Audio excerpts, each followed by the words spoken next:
Hey guys, so this is part three. Just to finish up on the part two of the same lecture. Just like I was saying before with the sine function, you see this is sort of the sine function, and you can see it starts to repeat after a while. If you looked on the closed interval from minus pi over 2 to pi over 2, you can see that it's increasing basically from its minimum to its maximum. It's strictly increasing on that interval, so you know that it's positive. It's strictly increasing. So you know that the function is strictly monotonic on this specific interval, which means that it has a inverse function. Okay, so every function that you have, you can always, if it's not one-to-one, you can always restrict the domain so it does become one-to-one. And so so it'll be strictly monotonic so that you can find an inverse function for it. Okay, and now we're to part three, where we're looking for the derivative of an inverse function. So now we know how to find whether they exist, and then how to find inverse functions. Now we look for, if we do have an inverse function, what the derivative of the inverse function looks like. Okay, so right now we have a couple theorems that are coming up. We have theorem 5.8. So let f be a function whose domain is an interval I. If f has an inverse function, then the following statements are true. So we have, if f is continuous on its domain, then f inverse is continuous on its domain. Which, if you think about it, remember the reflections of f and f inverse, they're reflected across the y equals x line. So if there's a break in the f inverse graph, like where it's not continuous, if there's a break over here, there's going to have to be a break over here because of that reflection. So if you're wondering whether the inverse function is continuous, if the original one is, then the inverse has to be continuous. And like I said, you can look at the graphs and always remember that they're reflections of each other across the y equals x line. So for the second part, we have, if f is increasing on its domain, then f inverse is increasing on its domain. I can get into a little bit more explanation that you'll see an example of that later. Same thing with decreasing. If it's decreasing on its domain, then the inverse is decreasing on its domain. And then this last one, if f is differentiable on an interval containing c, and f prime of c is not equal to 0, then f inverse is differentiable at f of c. Okay? So we'll see examples of all of this stuff. And then theorem 5.9, so is where we actually have the derivative of the inverse function. So likewise, we're going to let f be a function that is differentiable on an interval I. If f has an inverse function g, then g is differentiable at any x for which f prime of g of x is not equal to 0. Moreover, we have that g prime of x, so the derivative of the inverse function, is equal to 1 over the derivative of the composition. So 1 over f prime of g of x. Remember, since g was the inverse of f, then that means f of g of x is equal to x. If you write that out and then take the derivative of both sides, notice you have x over here, so the derivative of x is just 1. Then over here you have f of g of x, take the derivative of that. Remember, that's a chain rule application, where you take the derivative of the outer function, so it's f prime, you leave the inside like it is, so f prime of g of x, and then you multiply all of that by the derivative of the inside function, which is g prime x. So then what you're going to do after that is just divide both sides by f prime of g of x, and that's how you get this equation right here. Okay, so that's why it's important that we make sure that f prime of g of x is not equal to 0. Okay. So for an example, if we look at, let's say f of x equals 1/4 x cubed plus x minus 1.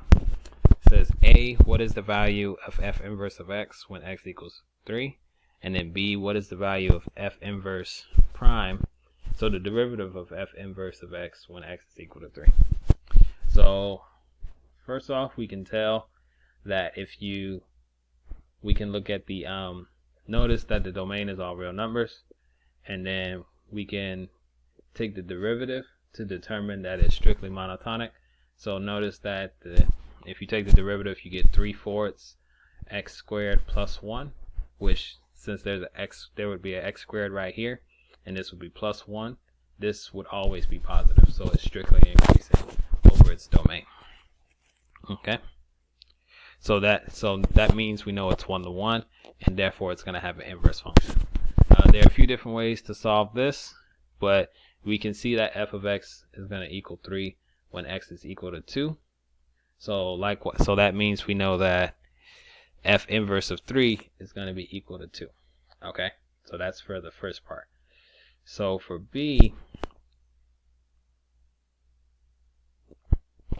we have, so since we know the function is differentiable and has an inverse function, we can use the theorem that we used before, the theorem that we just introduced before, where we have g prime of x is equal to 1 over f prime of g of x. And so since it's, so now we can just plug in a 3 everywhere it should go. So then f inverse of 3, well, we know f inverse of 3 is just 2. So then we would just need to find f prime of 2. So note that using f prime of x, which we stated before was 3 over 4 x squared plus 1, we would just plug in 2 for that. And so f inverse of 3, the derivative of f inverse of 3 is 1 over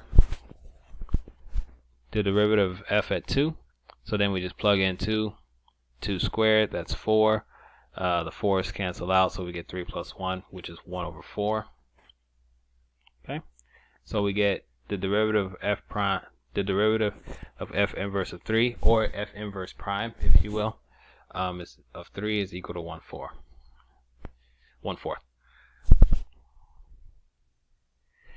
So in that same example, note that, remember this was a point on the graph because we said that f of x was equal to 3 when x was equal to 2. So then we say that, remember f prime of 2, we got f prime of 2 was equal to 4. So we're saying that the slope of the tangent line that passes through that point is gonna have slope 4. The slope of that tangent line is gonna be 4. Okay, so now at the point 3/2, at 3/2, the slope of the graph of f inverse we got was 1/4. So notice how we have this. So this is f of x, this is f inverse of x. If we draw a tangent line for this point, we get that m is equal to 4. If we draw a tangent line for this point, we get that our slope is 1/4. So notice that their slopes, the slopes are actually reciprocals of each other when we use the points, when we flip the coordinates. Okay, so when we use its corresponding coordinate, so when we look at f and then use this corresponding coordinate for f inverse, or f and then use this corresponding point for f inverse.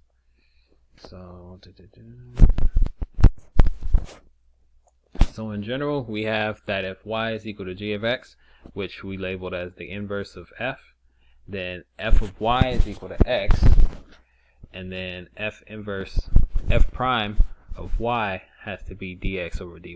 So it's the derivative with respect to y. And so theorem 5.9 says that g prime of x, which is equal to dy over dx, is equal to 1 over f prime of g of x, which is equal to 1 over f prime of y, because g of x was equal to y, because we said y was equal to g of x. So then f prime of y, but then f prime of y was equal to dx over dy.